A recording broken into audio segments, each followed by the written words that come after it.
গাছ লাগাতে আমার জামাই কিন্তু আমাকে অনেক হেল্প করছে। একটা কথা আছে না, গাছ লাগান পরিবেশ বাঁচান। এটা শুধু একটি স্লোগান কিন্তু না, এটি আমাদের ভবিষ্যৎ প্রজন্মের প্রতি দায়িত্বর কথা মনে করিয়ে দেয়।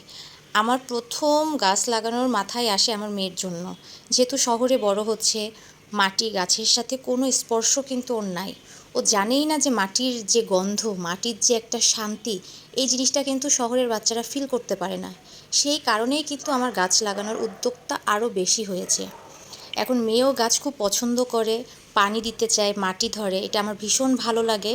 সেই কাজটাই আরও সহজ করে দিয়েছে আমার জামাই। ও না থাকলে আমি এতটা কাজ একসাথে করতে পারতাম না। ঝালের বীজ দিয়েছিলাম, মাশাআল্লাহ অনেক গাছ বের হয়েছে, সেটাই উঠাই বড় টবে আলাদা আলাদা করে সে লাগাচ্ছিল। আমার বারান্দায় এত রোদ পড়ে, গাছের পাতাগুলো একদম শুকায় যায়। আর বারান্দাটাও বেশ বড় বলে গাছ লাগিয়েও কিন্তু আমি ভীষণ শান্তি পাচ্ছি।